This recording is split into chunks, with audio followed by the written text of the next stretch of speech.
บัดนี้เป็นครั้งที่87ตรงกับวันที่4กุมภาพันธ์พศ2569ข้าพเจ้าเน้นณัฐพงษ์ วิรมเมืองรหัส202ขอเปล่งวาจาสาธยายพุทธมนต์ถวายเป็นพุทธบูชาธรรมบูชาสังฆบูชาและเป็นอาจาริยบูชาแด่องค์พระขวัมปฏิเถรเจ้าองค์หลวงปู่สมเด็จรุ่นครูบุญเดชกุศิลาตลอดทั้งครูบาอาจารย์ผู้เป็นเจ้าของวิชาจินดามณีขอเทพเทวดาเจ้าทั้งหลายโปรดจงมาอนุโมทนาในการสวดสาธยายของข้าพเจ้านี้ขออนุภาพคุณพระรัตนตรัยครูบาอาจารย์เทพเทวดาทั้งหลายโปรดจงประทานจิตของข้าพเจ้าเป็นสมาธิอันควรแก่การสวดสาธยายมนต์ต่อไปบทสวดชุมนุมเทวดา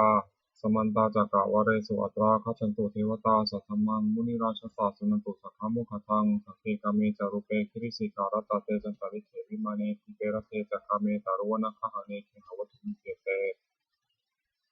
ภูมิมาจายันตุเทวาชาลถาลวิสเมยัคขาคันทพะนาคาติคันตาสันติเกยังมุนิวาระวะจานังสาทโวเมสุนันตุธรรมสสวนากาโลอายัมปทันตาธรรมสสวนากาโลอายัมปทันตาธรรมสสวนากาโลอายัมปทันตาบทสวดนามการสิทธิคาถานะโมตัสสะภะคะวะโตอะระหะโตสัมมาสัมพุทธัสสะนะโมตัสสะภะคะวะโตอะระหะโตสัมมาสัมพุทธัสสะนะโมตัสสะภะคะวะโตอะระหะโตสัมมาสัมพุทธัสสะบทสวดสัจจะกิริยาคาถานาทีเมสารนังอัญญังพุทโธเมสารนังวรังเอเตนะสัจจวเชนะโสติเมหุตุสัพพทา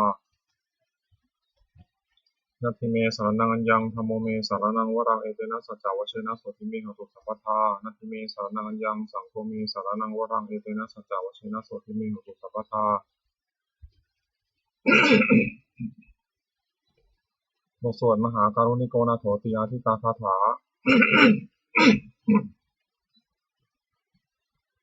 มหาการุณิโกนาโถอัฏฐายะสัพพปานินังปุเรตวาปารมิสัพพะปะโตสัพพทิมุตตมังเอเตนะสัจจวเชนะมาหัตุสัพพิปทวามหาการุณิโกนาโถหิตายะสัพพปานินังปุเรตวาปารมิสัพพะปะโตสัพพทิมุตตมังเอเตนะสัจจวเชนะมาหัตุสัพพิปทวามหาการุณิโกนาโถสุขายะสัพพปานินังปุเรตวาปารมิสัพพะปะโตสัพพทิมุตตมังเอเตนะสัจจวเชนะมาหัตุสัพพิปทวาบทสวดมหาสมัยสูตรเทวเมสุตังเอกังสมยังภควาสัพเพสุวิหารติกปิลวัตุสมิงมหาวเนมหาตาภิกขุสังฆนาสัพพิมัสสัมปะเตหิภิกขุสัพเพหิสัพเพหิวาอรหันเตหิทัสสะหิสาโลกาธาตุหิเทวตาเยปุเยนะสันนิปติตาโหติภควตังทัสสะนิยาภิกขุสังฆันตะอาตโขจตุนังสุทาวาสกายิกานังเทวานังเอตัทโหเสยังโหภควาสัพเพสุวิหารติกปิลวัตุสมิงมหาวเนมหาตาภิกขุสังฆนาสัพพิมัสสัมปะเตหิภิกขุสัพเพหิสัพเพหิวาอรหันเตหิทัสสะหิสาโลกาธาตุหิเทวตาเยปุเยนะสันนิปติตาโหติภควตังทัสสะนิยาภิกขุสังฆันตะยานุนามายปีเยนะภควาเตนุปัสสังกามายามังปัสสังกามิตวาภควโตสันเทปัจเจคาถาทัสสะยมาติตถาโคตาเทวตาเสถาปีนามาพระวาปุริโสสัมมันชิตังวาปะหังภาษารยะภาษาริตังวาพะหังสัมมิชยะเอวะเมวะสุทธาวาเสสุเทเวสุอัตตารหิตาภควโตปุระโตปะตุระหังสุตถาโคตาเทวตาภควันตังอภิวาเทตวาเอกัมมันตังอัตถังสุเอกัมมันตังทิตาโขเอกาเทวตาภควโตสันเตอิมังคังอาภาสีมหาสมโยบาวานัสมิงเทวคายาสมาคตาคตมหานิมังธรรมะสัมยังทิตาเยวะปราชิตาสังคันติอัตถโขวปราเทวตาภควโตสันเกอิมังคังอาภาสีตัตตาภิกขโวสมาทังสุจิตังอัตโนอุชุกามกังสุสารติวาเนตานิทาหิตวาอินทิยานิลักขันติปันทิตาติ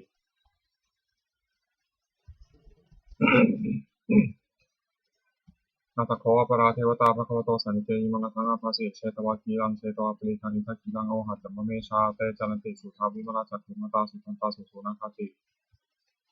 อัตถโขวปราเทวตาภควโตสันเกอิมังคังอาภาสีเยเกติพุทธังสรณังคตาเสนเตชมิสันติยตายะภูมิปหายะมนุสังเทนเทวกายังปริปุเรสันติติอัตถโขภควาภิกขุมันเตสีเยปุเยนะภิกขเวทัสสะสุโลกัสสตุสุเทวตาสันนิปติตาโหติตถาคตังทัสสะนิยาภิกขุสังฆัจจะเยปิเตภิกขเวสุขติธรรมะทานังอรหันโตสัมมาสัมพุทธาเตสัพพิภควันตานังอิตาปรมาเยวะเทวตาสันนิปติตาเหสุสัยทัพพิเมหังอิตาระหิเยปิเตภิกขเวภูวิสันติอนาคตัมมัทานังอรหันโตสัมมาสัมพุทธาเตสัพพิภควันตานังอิตาปรมาเยวะเทวตาสันนิปติตาภูวิสันติสัยทัพพิเมหังอิตาระหิอาจิกิสามิภิกขเวนาจิกิสามิภิกขเวเทวะกายนังนามานิกิตายิสามิภิกขเวเทวะกายนังนามานิเตสิสามิภิกขเวเทวะกายนังนามานิตังสุนาถาสรุกรรมมนสิกโรธาภัสสิสามิติเอวะมิเตติโคเตติภูภควโตปะโตสังโฆภควาเอตถะโวจะ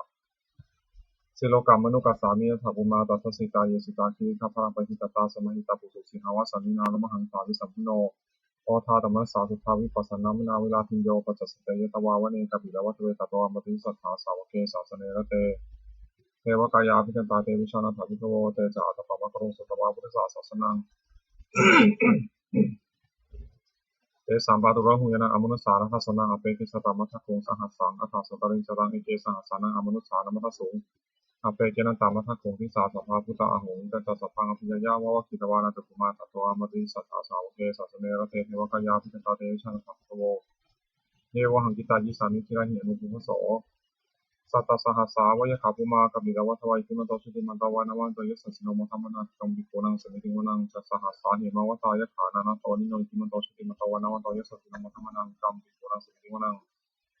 สัตตาคิราติสหัสสายขานานาโตนิโนทิมันโตชุติมันตวานาวันโตยสัสสิโนมธรรมนังคัมบิโกนังสมิติวนังอิเจเตโสรัสสหัสสายขานานาโตนิโนทิมันโตชุติมันตวานาวันโตยสัสสิโนมธรรมนังคัมบิโกนังสมิติวนังเวสามิตาปัญจสตายขานานาตวันิโนทิมันโตทิติมันตวันนาวันโตยสุสิโนมธรรมนาคัมภุนังสุริวนังภูมิโรราชาไทโกเวบุรสานิเวชนังพิญโยนังสตัสสหัสสามยะขานังพยุรุปัสสติภูมิโรราชาไทโกโสปะคาสัมปติวนังปุริมันจาทิสังราชาทัตตารัตโถภาษาสติกันธรรมนาอธิปติมหาราชายสัสสิโสปุตตติกัสสะพะโหธรรมนามหาภาราทิมันโตทิติมันตวันนาวันโตยสุสิโนมธรรมนาคัมภุนังสุริวนังทักขินันจาทิสังราชาวุฒิโหตปาสติกุมมันธนาธิปติมหาราชายสัสสิโสปุตตปิกัสสะพะโหอินทมานามหาภาลัยทิมันโตชิติมันตวันนาวันโตยสัสสิโนมธรรมนาวิกัมปุนังสุริวนังปัจฉิมันจาทิสังราชาวุฒิปักโขภาษาสตินาคณาธิปติมหาราชายสัสสิโสปุตตปิกัสสะพะโหอินทมานามหาภาลัยทิมันโตชิติมันตวันนาวันโตยสัสสิโนมธรรมนาวิกัมปุนังสุริวนังอุตารัญจาทิสังราชากุเวโรตปาสติยักขานังอธิปติมหาราชายสัสสิโสปุตตปิกัสสะพะโหอินทมานามหาภาลัยทิมันโตชิติมันตวันนาวันโตยสัสสิโนมธรรมนาวิกัมปุนังสุริวนังปุริมาทิสังทตารัตโถทักขิเนนะวุรุณหโกปัจฉิเมนะวุรุปักโขกุเวโรอุตรังทิสังชตารโรเตมหาราชาสัมมันตาจตุโรทิสาทัพพลามนาอัตสุวเนกัปปิลวัตเวเตสัมมายาวิโนทัสสะภูวัจจนิกาสถามายากุเตทุเวเตทุวิภูจาวิภูโตสหจันทโนกัมมะเสโตจาคินุคันทุนิคันตุจัปปนาโทปะมัญโจจาเทวสุโตจมาตริติตัสสิโนจคันตโพนโรชาชโนสโพอาภูปัญจสิโกเจวะตินทโรโสรยวัชสาเอเตจันเนจราชโนคันทภาสหราชุนิมุธรรมนาวิกัมปุโกนังเสติวนังอาถาภูนาภาษานาคาเวสาราสหตัชกาธรรมะสตาอาภูปยคาสหยาติยามุนาทตารัฐาจาอาคุรคายสัสสิโนเอราวันโนมหานาโกโสปะคาสมิติวนังเยนะคาราเชสหสาหารันติทิพาทิชาปักขีวิสุทธิจักโขเวหายสาเตวนามัสสะปตาติตาสุปนาอิติเตสานามังอภัยสัทธานาคาชานามัสสิสุปนาโตเขมะมะกาสิปุโตสันนหิโรจหิปาวะหายันตานาคาสุปนาสรณมะกังสุปุตังชิตาวชิระหัตเถนะสมุทังอสุรสิตาภตารโรวะสาวะเสเตอิติมะโตยสัสสิโนกาลคันธามหามิสมาอสุรธนาเวทัสสาเวปติสุติกิจจาปหาราโตนมุติสหสตันตปริปุตตานังสเพเวโรจนามะกาสนันโตอภริเสนังราหุตัมปะมุขสมโยธานิพันเตหิปุนังสุริวนัง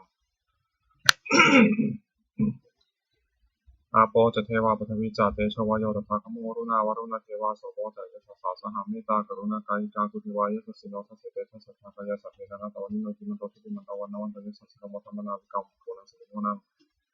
เวนทูจะเทวาสหริจะอาสมาจะทุเวยมาจันทสุมิสัตเทวาจันทมคุปรกิตาสุริยสุมิสัตเทวาสุริยมคุปรกิตา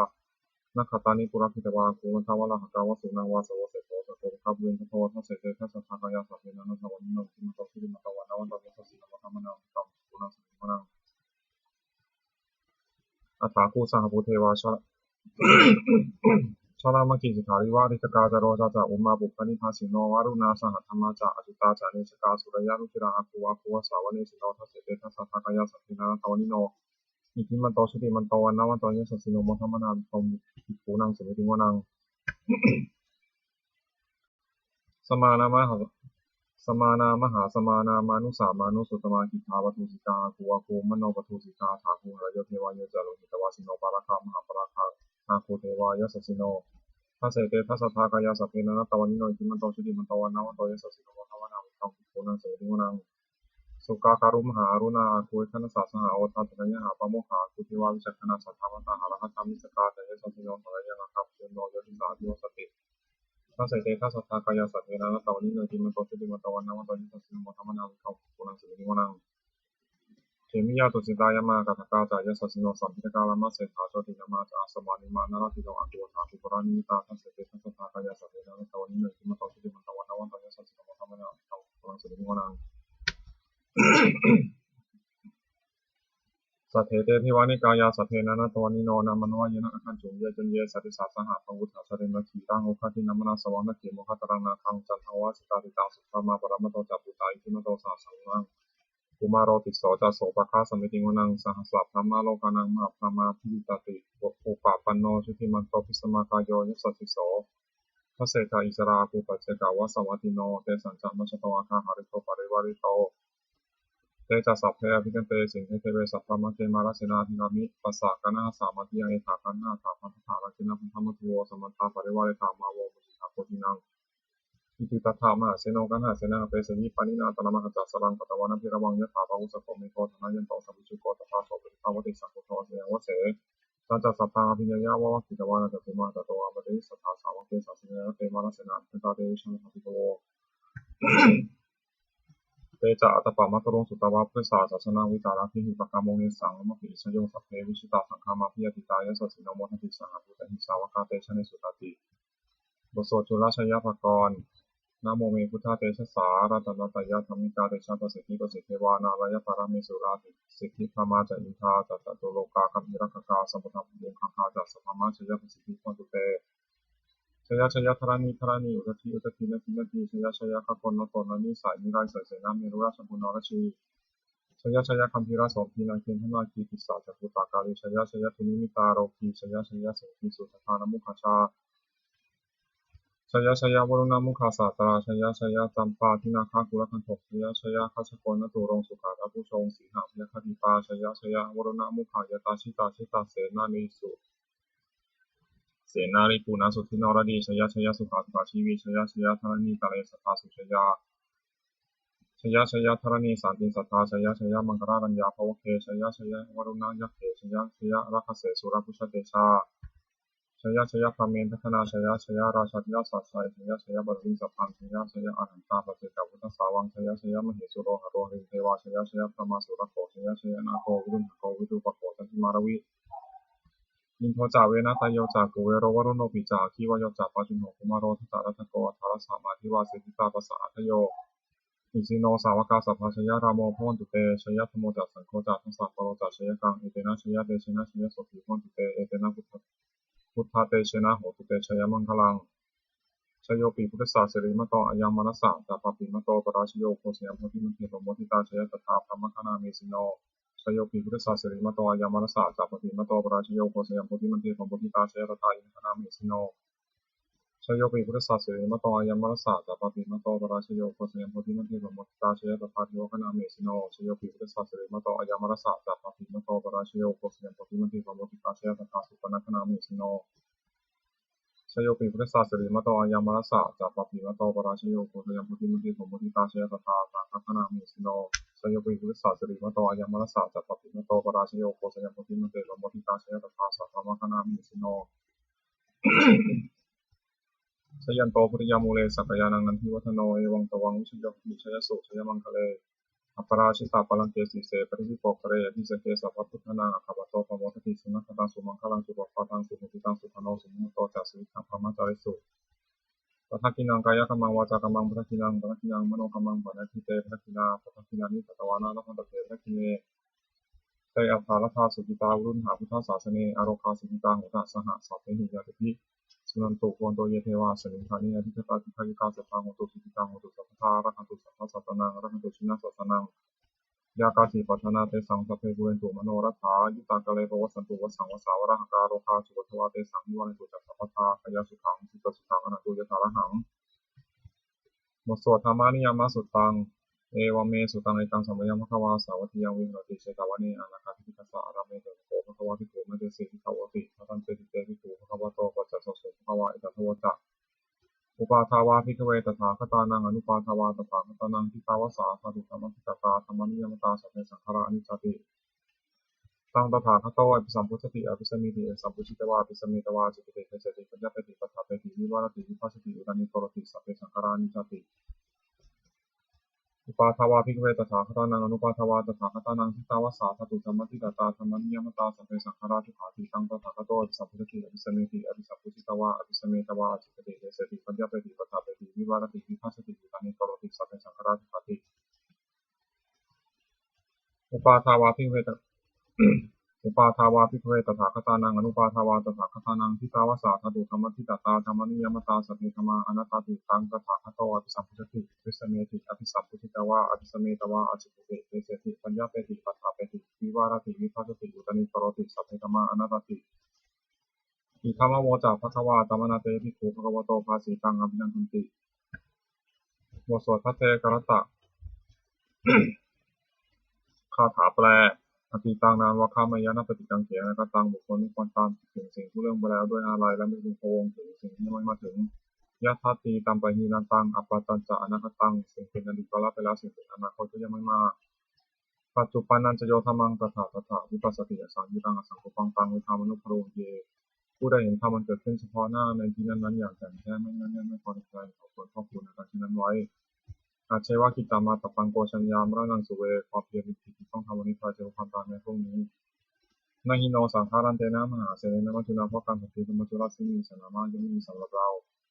เอวังวิหาริมาตาเปียโหรตามะดานิตังเวเตกะละโตติสัตโตจิตเตมุนีผู้สงบนั้นกล่าวได้ซึ่งมีความเป็นอยู่เช่นนั้นไม่เกิดการทั้งวันแต่คืนว่าผู้เป็นอยู่ในเพียงราตรีเดียวพระนาชม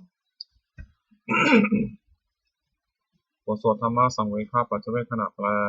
สัพเพสังขาราอนิจจาสังขารคือร่างกายจิตใจและรูปธรรมนามธรรมทั้งหมดทั้งสิ้นมันไม่เที่ยงเกิดขึ้นแล้วดับไปมีแล้วหายไปสัพเพสังขาราทุกขาสังขารคือร่างกายจิตใจและรูปธรรมนามธรรมทั้งหมดทั้งสิ้นมันเป็นทุกข์ทนยากเพราะเกิดขึ้นแล้วแก่เจ็บตายไปสัพเพธรรมาอนัตตาสิ่งทั้งหลายทั้งปวงทั้งที่เป็นสังขารและไม่ใช่สังขารทั้งหมดทั้งสิ้นไม่ใช่ตัวไม่ใช่ตนไม่ควรถือว่าเราว่าของเราว่าตัวว่าตนของเราทุกวังชีวิตตังชีวิตเป็นของไม่ยั่งยืนทุกวังมรณังความตายเป็นของไม่ยั่งยืนอวสังมยามริตับพังอันเราจะพึงตายเป็นแท้มรณะปริโยสานังมีชีวิตตังชีวิตของเรามีความตายเป็นที่สุดรอบชีวิตตังเมอนิยตังชีวิตของเราเป็นของไม่เที่ยงมรณังเมอนิยตังความตายของเราเป็นของเที่ยงวัตตะควรจะสังเวชอายังกายโยอจิรังร่างกายนี้ได้ตั้งอยู่นานอเปตาวิญญาโนพันธัสสะวิญญาณจุดโทอันเถาทิ้งเสียแล้วอธิเสสติจากนอนทับปัจจุบันซึ่งยินกริงพลังอีกว่าประดุจดังว่าท่อนมาและท่อนปืนนี้ก็ถามหาประโยชน์นี้ได้อนิจจาวัฏสังขาราสังขารทั้งหลายไม่เที่ยงหนอปาทวายาธมิโนมีความเกิดขึ้นแล้วมีความเสื่อมไปเป็นธรรมดาปัจจิตวานิรุชันติทันเกิดขึ้นแล้วย่อมดับไปเตสังอุปัสสโมสุโขความเข้าไปสงบระงับสังขารทั้งหลายไปสู่ยิ่ง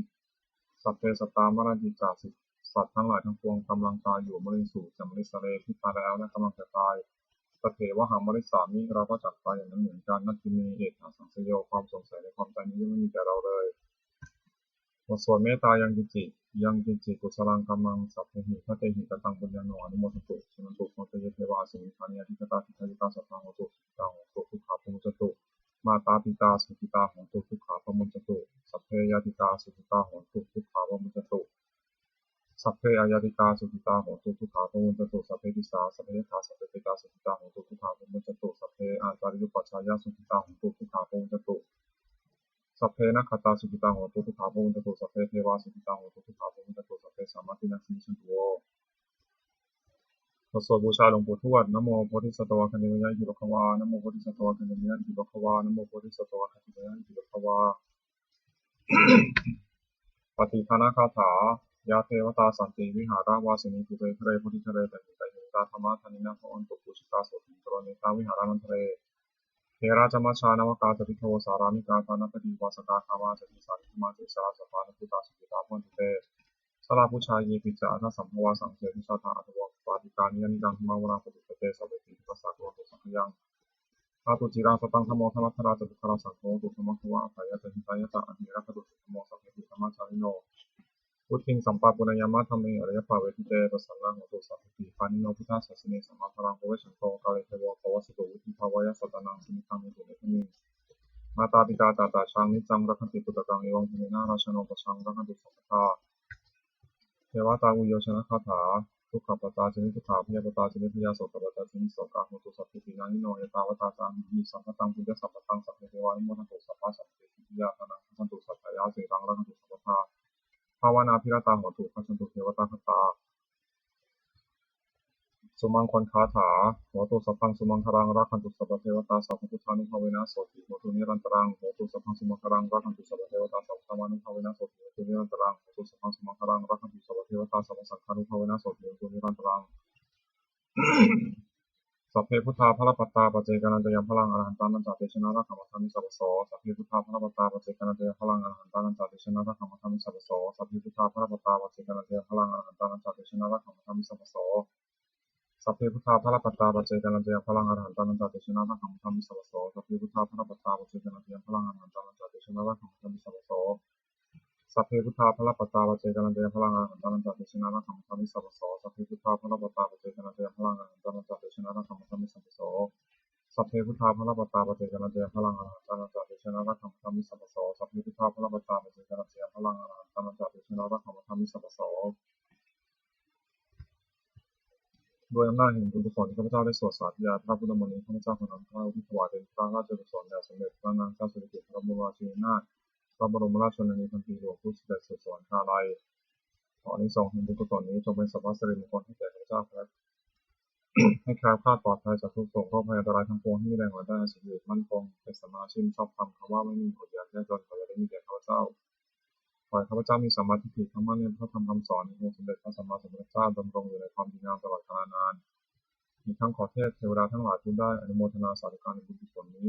โปรดประสิทธิ์ประสาทพรน้อมส่งอนุภาพแห่งมงคลในสู่เทวดาพระวิตรยเศรษฐีทั้งฝ่ายเหนือและฝ่ายดาวรวมถึงวัตถุมงคลทั้งปวงสามสิ่งนี้ได้จัดตั้งขึ้นให้เปี่ยมด้วยพุทธานุภาพเทวานุภาพและฤทธานุภาพศักดิ์สิทธิ์อำนวยผลให้สิริมงคลแก่ผู้ครอบครองและบูชาทุกประการเทอญ